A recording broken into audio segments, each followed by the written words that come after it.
Boa noite, minha gente. Estamos começando mais um programa Mortadela ou Caviar.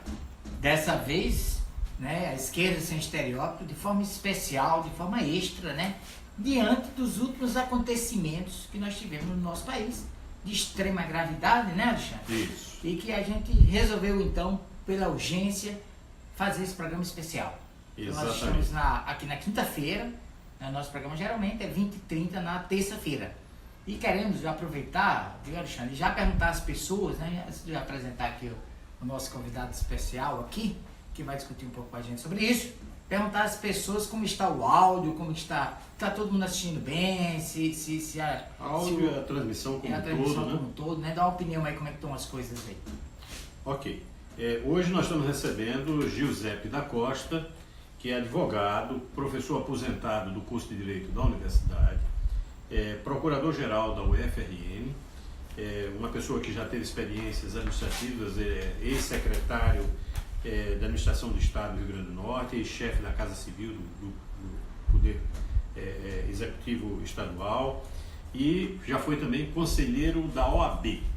Né?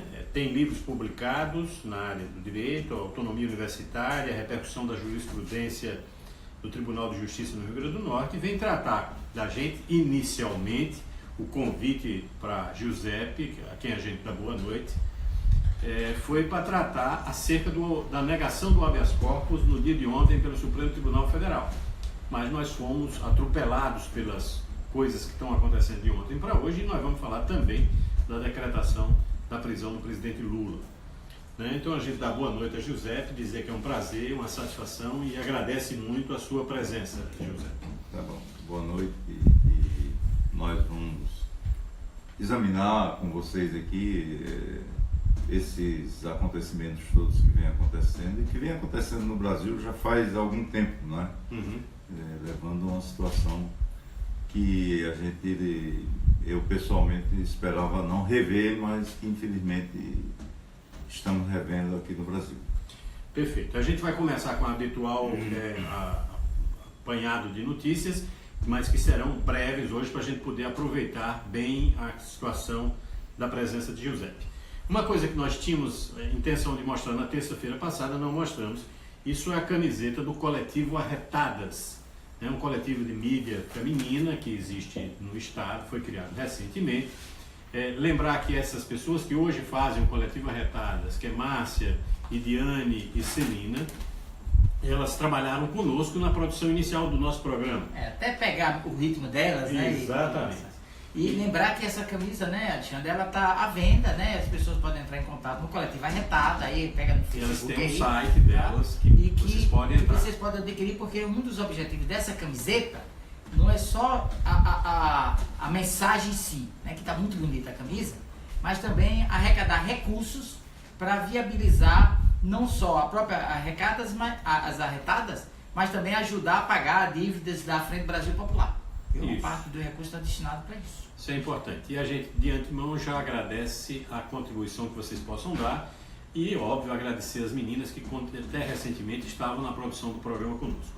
Alexandre, antes de passar da notícia, eu quero só dar uma notícia interessante, que próximo dia 13, né, o pessoal não só o pessoal do Mortadela ou Caviar, né, a gente que teve em Salvador, mas o pessoal também da Resistência em Potiguar vão estar realizando, né, um bazar lá no Chorar, à noite, né? Acabou Chorar, lá em Ponta Negra, né? E a gente já deixa aqui o convite, depois vocês vão ver no Facebook e tal, em outros locais, um convite mais elaborado.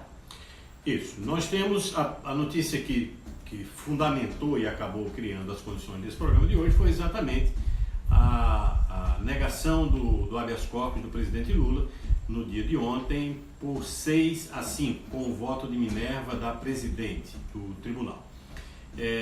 Na verdade, haviam e ainda há uma ação de declaração de inconstitucionalidade do posicionamento anterior do próprio tribunal a ser julgado, mas a ministra Carmen Lúcia, a presidenta do Aquela tribunal, que salvou a Aécio, né? Isso, a ministra, ela preferiu, em vez de colocar em votação algo que seria genérico para todo mundo, ela personificou a votação na medida em que colocou prioritariamente o habeas corpus do presidente Lula para ser votado. acabou dando 6-5, porque a ministra Rosa Weber mudou o seu voto, a sua compreensão da votação passada, e acabou sendo negado o habeas corpus ao presidente Lula. Né? Essa foi a notícia que fundamentou e com que nós vamos conversar agora há pouco com o Giuseppe. Teve outra notícia igualmente desagradável, isso logo após a denegação. Não sei se você está sabendo, Petrônio, que um empresário de São Paulo, dono de um bordel de luxo lá, chamado Bahamas, o nome do cidadão é Oscar Maroni, ele nas redes sociais disse que pagará um mês de cerveja na sua casa empresarial para quem matar Lula na cadeia. Na verdade, né, esse clima de ódio, né, que foi espalhado no Brasil de forma proposital, levou a esse absurdo que o ódio agora não está restrito só na cabeça das pessoas. Elas estão se sentindo à vontade para fazer uma coisa dessa, absurda, fascista, e com a sensação de que vai ficar impune, né? Essa é uma questão, né, que combina um pouco, né, num país onde de repente um general, né, dá um carão no Supremo e recoloca, né, uma influência extemporânea, uma influência completamente irracional de uma força armada junto a poder constituídos. Então essa ação desse não sei se é maluco, se é fascista, o que é que ele é, né? O fato é que ele diz isso em redes sociais, inclusive chega ao ponto de dizer que se tiver requinte de maldade, ele faz até outras coisas, até sexuais, entre aspas, né? Com essas pessoas. Então isso mostra muito, isso é um retrato, pode ser um maluco isolado, né? Mas esse maluco isolado só chegou a essa informação porque reproduziram, né? Porque isso foi reproduzido. Então tem muitos malucos por aí, né? Por isso que a gente tem que ter muita serenidade nesse momento, muita disposição de luta, muita serenidade nesse momento. É como diria Bertolt Brecht, a cadela do fascismo está sempre no cio, né? Ela não está só no cio lá em São Paulo, mas também me parece que anda no cio nas Alterosas. Os cabarés, né? E anda no cio também lá para as araucárias. A outra notícia importante que a gente tem que dar é que o TRF4, localizado em Porto Alegre, autorizou ao juiz Moro que pudesse decretar a prisão do presidente Lula. Isso ele fez. Imediatamente o juiz, que, digamos assim, não tem muito apreço pelo presidente Lula, tanto é que ele chamava na sua intimidade, chama o presidente Lula de Nine, em alusão à ausência de um dos dedos que o presidente tem por acidente. E essa foi a grande notícia do dia. O juiz Moro decretou a prisão do presidente Lula e disse que ele tem que se apresentar amanhã até às 17 horas. Ele fez isso como uma deferência pelo fato de se tratar de alguém que ocupou o posto de presidente da República. Não, e vale salientar, isso aí depois a gente vai dar notícia para vocês, né, que o PT, né, claro, e o Movimento para a Frente Brasil Popular, vários partidos e tal, estão reagindo a isso, né, inclusive com reuniões em todos os cantos. Está havendo uma reunião aqui em Natal, né, daqui a pouco a gente deve ir para lá, né, Alexandre? Exatamente. A reunião, o PT chamou, a Frente Brasil Popular está chamando uma reunião, né, geral, para saber que reação vai ter a esse descalabro, que a gente vai conversar um pouco aqui com o Giuseppe, né, sobre o que significa todo esse processo, né, Alexandre? Particularmente, eu acho que é interessante a gente começar, Alexandre, falando um pouquinho dos aspectos jurídicos, né? Isso. Quer dizer, o que tem por trás disso? Tem alguma consistência jurídica essa questão, José? Veja bem, há uma unanimidade entre as pessoas da área jurídica e que não são vinculadas a posições ideológicas, etc., no sentido de que é uma aberração jurídica. A Constituição tem um dispositivo claríssimo, não é? E que só permite a execução das penas após o trânsito em julgado. Trânsito em julgado significa quando se torna definitiva a decisão não cabe mais recurso. Então, a Constituição tem um dispositivo, é um dos incisos do artigo 5º, em que diz que ninguém será considerado culpado, até que a decisão condenatória ela se torne definitiva. É muito claro, é muito visível, muito objetiva.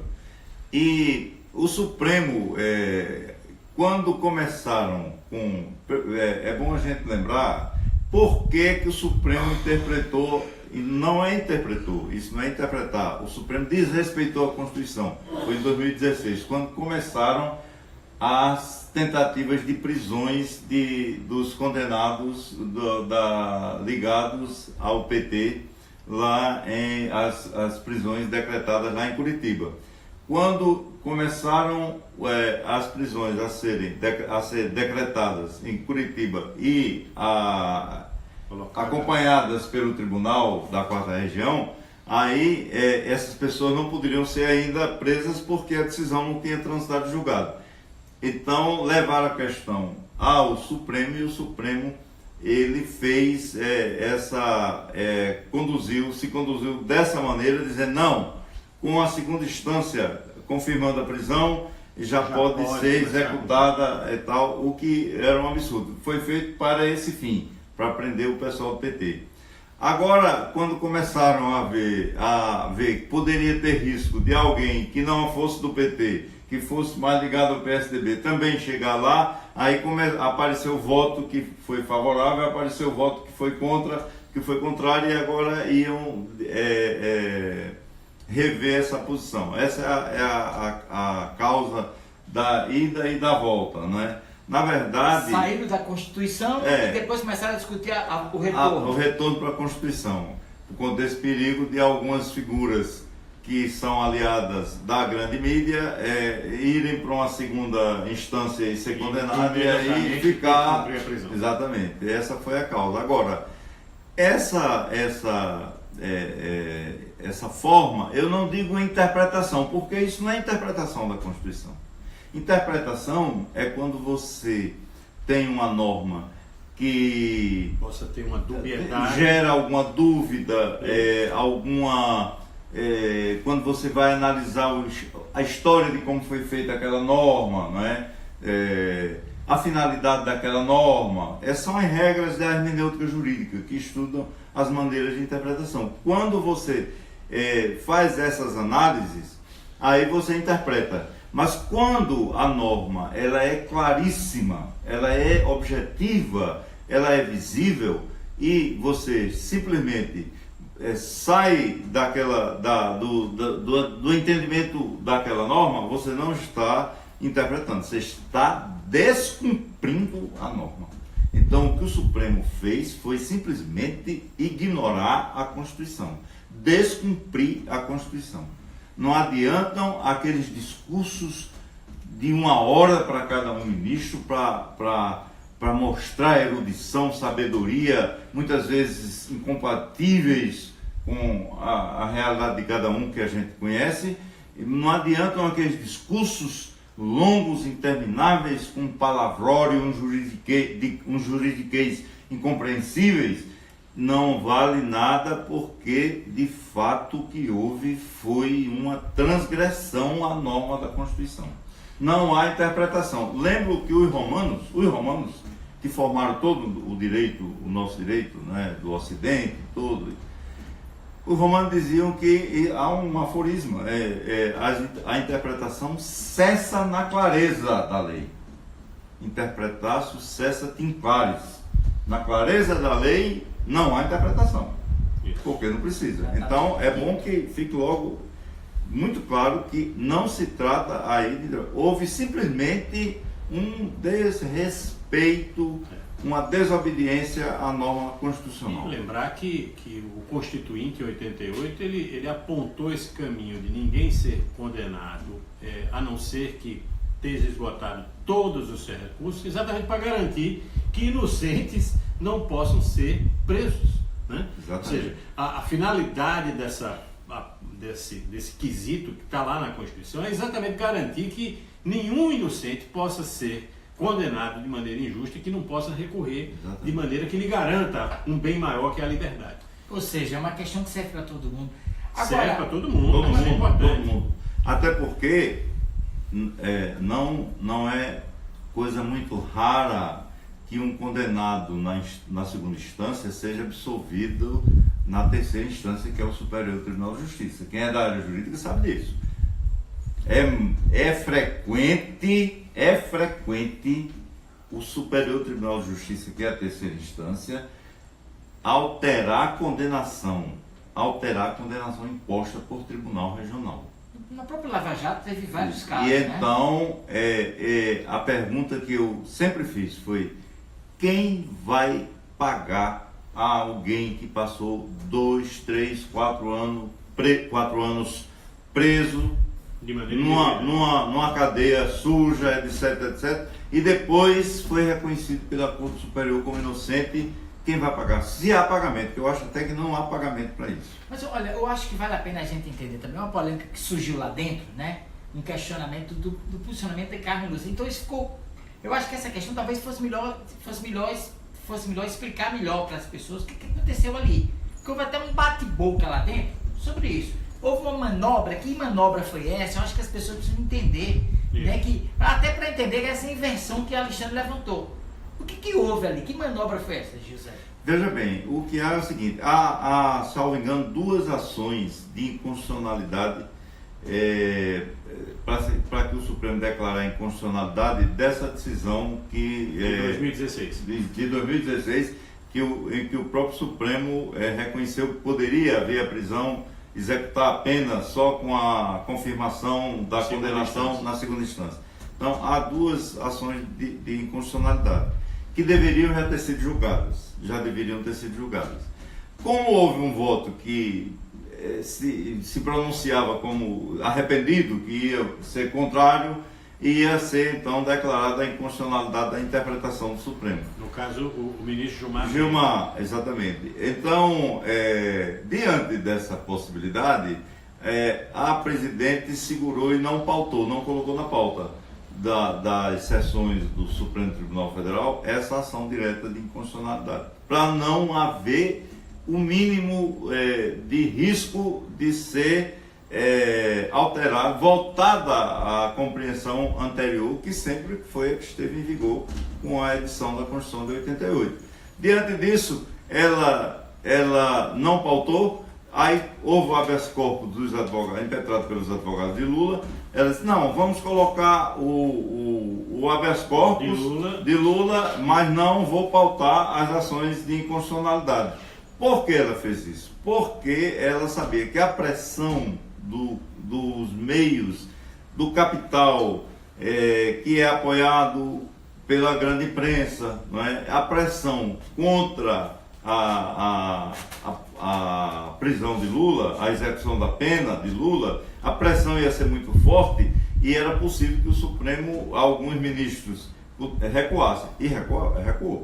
Um recuou, que se posicionou contrariamente, anteriormente, se posicionou contrariamente à execução da pena na segunda instância. Agora ela, mesmo com esse pensamento, mais sendo para Lula, ela considerou que ele devesse já cumprir a pena.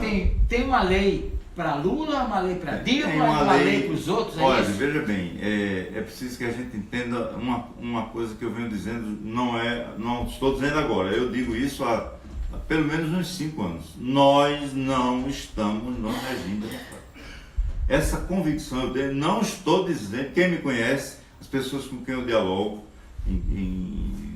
com alguma frequência, já me ouviram dizer isso. Não esse ano, nem o ano passado, não. Eu digo, já faz uns 5 anos pelo menos. Nós não estamos vivendo um regime democrático.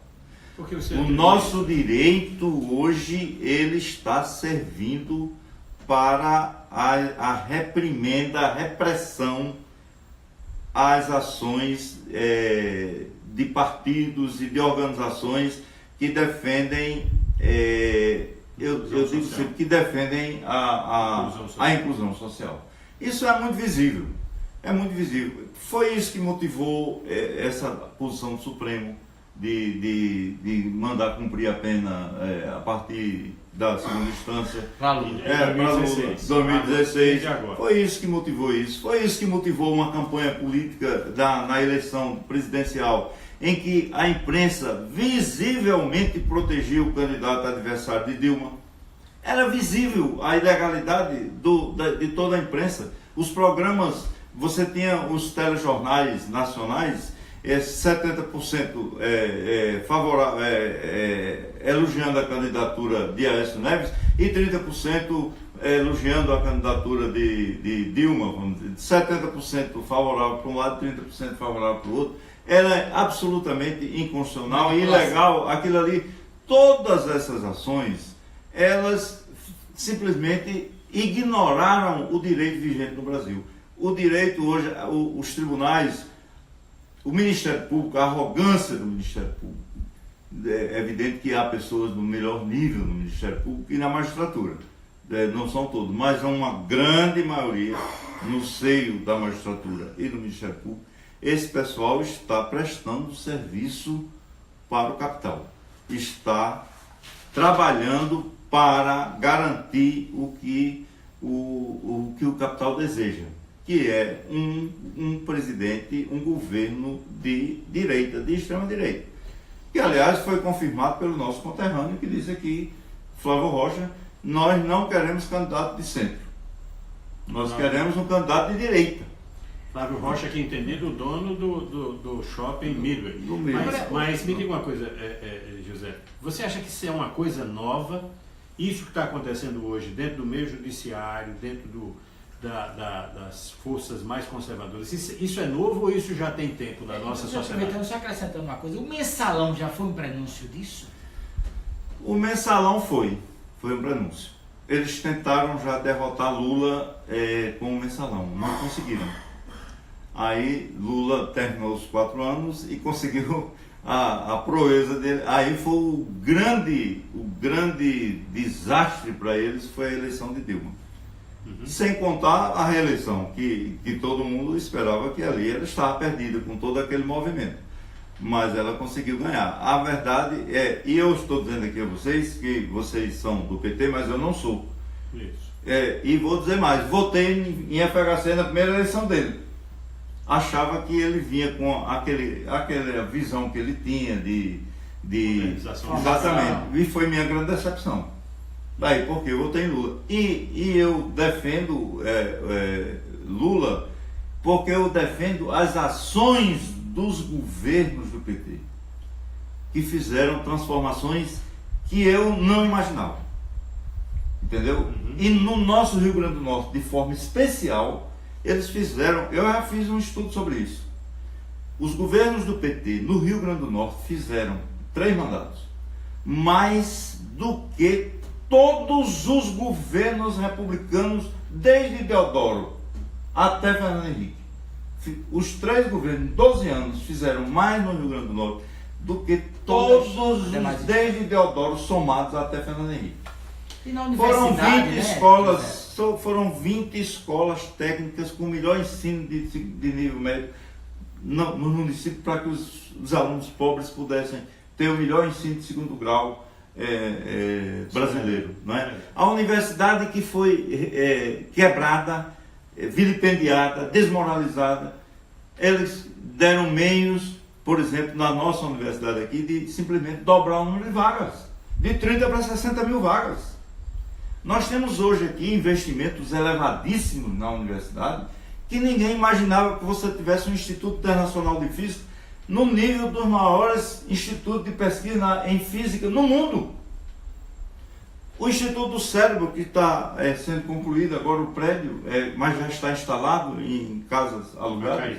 Não é o de Macaíba. Não, é o da universidade. Sim. O de Macaíba é uma criação daquele neurocientista Nicoleles, que não é da universidade. A universidade cedeu o terreno para ele construir. Mas a universidade tem um instituto do cérebro, de pesquisas também do mais alto nível internacional. Curso de medicina, Caicó. O curso de medicina de Caicó e o campus de Santa Cruz. O campus de Santa Cruz, a Facisa. Não é? Então, se você junta isso e outras obras, o complexo viário ali do antigo Machadão, todo aquele complexo, alguém viajava para Recife, mas aqui nessa estrada, aqui nessa BR, ninguém viajava. Quantas horas, né? Pois é, aí você vai somando, eu fui somando. A Universidade Federal do Semiárido, implantou e cresceu a Universidade Federal do Semiárido. Que diziam que era Então, eu converso com amigos que têm visão diferente, eu não consigo compreender, como o cara, ele chega aqui, Lula ladrão, não sei o que lá, minha visão é diferente. Mas, Giuseppe, veja bem, eu acho que é interessante para a gente não fugir muito da coisa do jurídico. Do ponto de vista da sua visão, o Supremo ele descumpriu a Constituição. Descumpriu a Constituição. Eu participo de um grupo de juristas e eles me disseram, teve um colega que colocou uma coisa interessante, ou seja, o Supremo é o guardião da Constituição. Se ele perde essa função, ou seja, que tipo de debate tem que ter dentro da sociedade sobre o papel que o Supremo tem que ter? Ou seja, tem que voltar a ser o que era ou precisa ser algo diferente do que hoje ele está se mostrando? Veja bem, o Supremo tem que ser, institucionalmente o que ele é, como ele foi previsto, tratado na Constituição. Agora, eu volto a repetir, o que ocorre no Brasil é que nós não vivemos no regime democrático. Então, você pega um grupo de ministros no Supremo que está prestando no Judiciário de uma maneira geral, indo do juiz até o Supremo, que está prestando o serviço, um trabalho de serviçal no interesse do capital. E aí estão desrespeitando as normas de natureza administrativa, legal e até constitucional. Então, o grande problema é esse, é que a gente não está no regime democrático. E no regime democrático, as leis elas são aplicadas de acordo com o interesse dos mandões, de quem está acima, não é no interesse do direito, nem é obedecendo aos princípios jurídicos, a interpretação, a doutrina que formou o direito e aos princípios jurídicos. Ela é aplicada para atender aos interesses de quem está por acima, quem está por cima. Isso é tipo de ditadura, onde você tem, por exemplo, agora um comandante de uma força militar que disse que, olha, nós não queremos isso, né? E aí fica subentendendo. E aí de quem descumpra. E tinha até um decreto recente proibindo manifestações. Mas não vale nada, porque em ditadura a norma só vale para os que estão abaixo. Para os que estão em cima, eles têm o poder absoluto. Um dos generais, inclusive, só para colocar isso que está dizendo, eu acompanho no Twitter, tem um dos generais que se manifestou favorável à posição do general Vilas Boas, né? E hoje ele fez uma ameaça a Boechat. Ele disse que algo assim como o que Boechat, lembrado para as pessoas de casa, é o jornalista Ricardo Boechat, que faz comentários da Rede Bandeirantes, que ele fez uma crítica ao general e ele disse que algo assim como o que é de Boechat está guardado. Ele fez uma ameaça clara a Boechat. E eu acho que cabe nisso que Giuseppe está dizendo. Mas, Giuseppe, então, na verdade, assim, você estava falando então que, de certa forma, o direito entrou naquela máxima, né? Que até a gente do Supremo fala, né? Na verdade, o direito ele serve naquela lógica do PP, né? Do PPP, né? Agora são 4 P's. Agora são 4 P's, não é isso? É. Quer dizer, na história de que só pega, ou senão, como diria o Galeano, né? Igual a serpente, só pega os descalços. Só pega os descalços, né? Então era que chamava de puta, de preto, de pobre e agora petistas. Essa é E aquela... sobre a ameaça? Bom, pois não. Não, é porque dentro disso aí você começa a falar, inclusive, dos interesses do grande capital e tal. E há muita discussão de que isso é um modelo de dominação mundial, que na verdade não estaria a origem somente aqui no Brasil, né? E que em alguns países aconteceram golpes semelhantes usando essa questão da justiça, né? Aconteceram golpes, se você for ver, por exemplo, na América Latina, de uma maneira geral, a regra é de golpe, né? Houve uma estabilização, mas já voltaram quase todos ao modelo tradicional dos golpes, né? A Europa Ocidental, ela teve uma tradição, aqueles países que foram dominados pelo Império Romano, eles adquiriram alguma tradição de respeito à estabilidade mínima, mas se você for olhar, a maioria vive sempre em função de domínio acima da lei, acima do direito, acima das normas. Aqui na América Latina nós tivemos golpes jurídicos recentes, né? Tivemos no Paraguai, onde o presidente foi destituído, sofreu um processo de impeachment em um dia, e paradoxalmente eu tenho colegas operadores do direito que disseram que isso era legal e era justo. Legal. Legal pro capital. Legal pro capital. Legal pro capital. E tivemos também em Honduras e agora mais recentemente no Brasil. A impressão que eu tinha, nós conversávamos antes aqui da situação na Argentina, e a impressão que eu tenho é que não aconteceu na Argentina porque lá eles conseguiram ganhar a eleição por uma margem menor do que o que a Aécio perdeu, mas eles não fizeram na Argentina o que gostariam de fazer, e o que gostariam de fazer, por exemplo, também na Venezuela, né? Aqui sem nenhum posicionamento favorável ou contra, mas dizendo que os setores golpistas atuam da mesma maneira em todos os lugares da América Latina. Mas, Giuseppe, e diante dessa situação que a gente vive, ou seja, a gente enfrenta esse problema, essa situação jurídica, essa postura que uma parte do judiciário tem em favor do grande capital, qual é a nossa perspectiva? Ou seja, nós, enquanto cidadãos, o que é que a gente pode enfrentar a partir de agora? Do mesmo jeito que Lula foi preso, vai ser preso de maneira ilegal e abusiva, todos nós estamos sujeitos a isso? Eu ia falar exatamente isso. Se essa ameaça a Boechat, é preciso que todos se preparem para receber idênticas ameaças. Até vocês, e até eu próprio, porque falo isso de forma aberta. Todos se preparem, porque todos os que têm a possibilidade de se expressar publicamente através da imprensa, em que as pessoas possam assistir suas emissões, suas opiniões, eu acho que eles devem começar a se preocupar, porque esse modelo Boechat é possível que chegue que seja largado para todo mundo, para todos esses blogs, esses sites que contestam o regime. A menos que nesse futuro próximo eles consolidem uma vitória de representantes no governo e não precisem, não temam essas críticas, e aí deixem continuar como estão as coisas. Agora, se eles temerem que essas críticas possam levar a alguma situação de perigo para o domínio desse grupo que vier e que se for aliado do capital, se sentir que tem perigo, as ameaças vão, e as consequências das ameaças, elas chegarão. Podemos dizer então, José, na sua opinião, que de certa forma o capital é inimigo da democracia? Sim, claro, é pela lógica.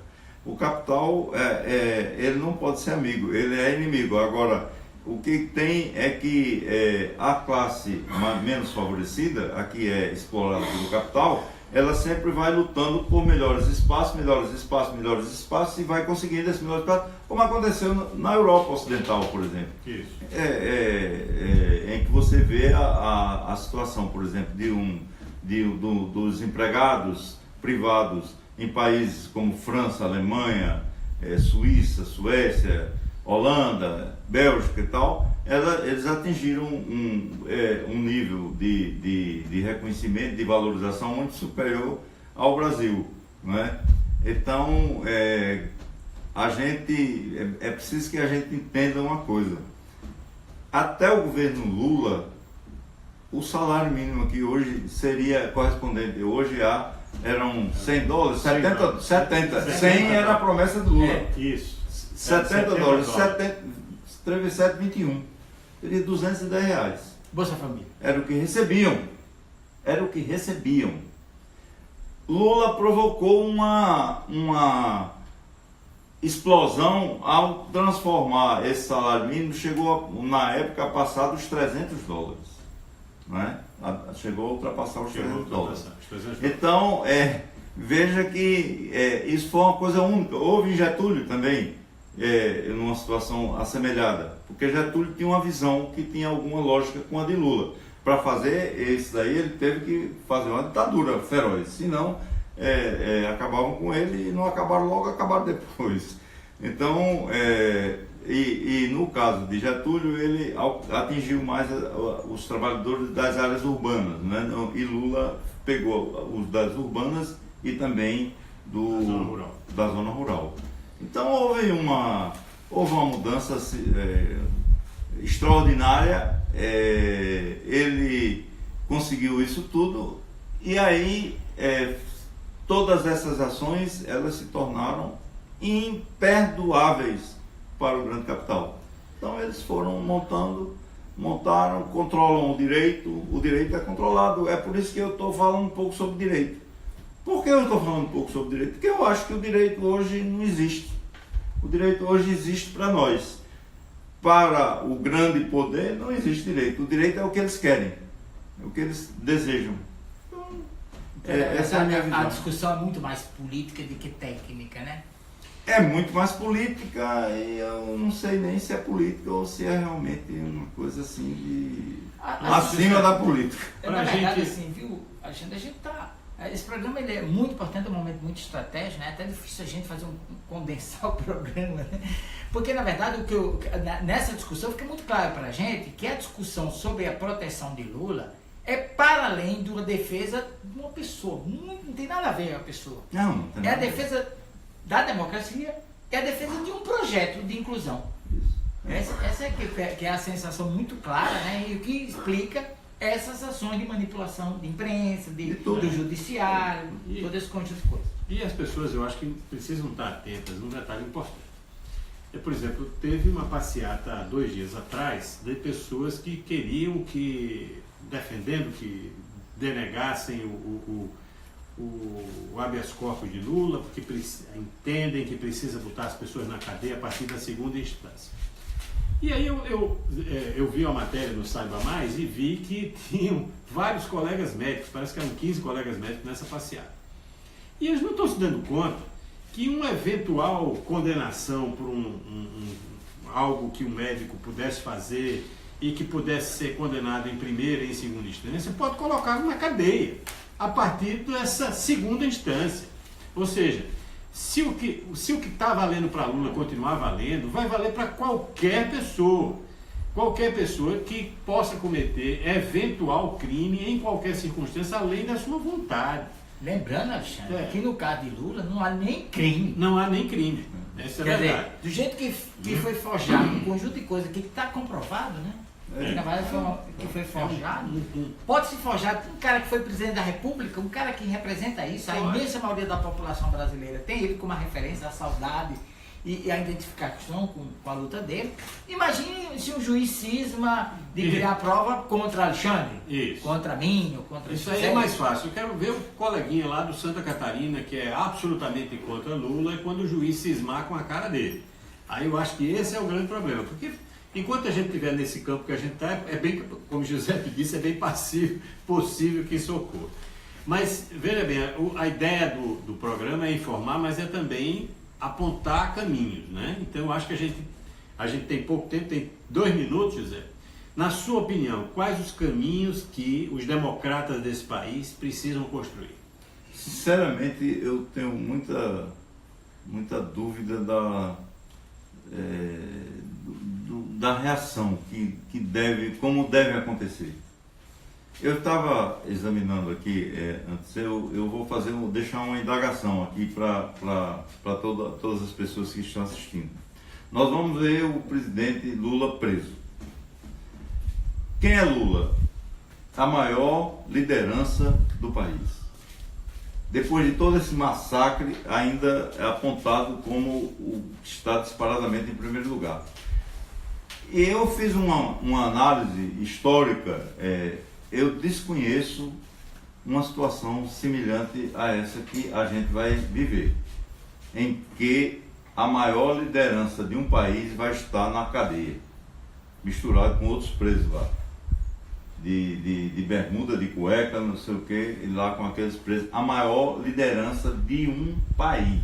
Isso não se aplicaria a Mandela, não? Não, Você acha que não. Mandela, quando foi preso, ele era uma liderança entre aqueles negros que eram excluídos da vida na África do Sul. É diferente. Ele se torna depois, quando houve a repercussão mundial e tal, conseguiu liberar, ele foi eleito presidente.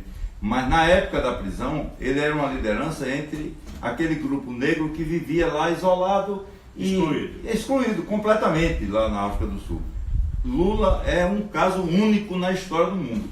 Porque na história do mundo, o que é que acontece com as grandes lideranças quando são derrubadas? São assassinadas.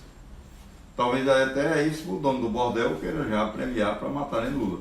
Porque é por isso que eu digo, é uma incógnita o que é que vai acontecer. A maior liderança do país encarcerada.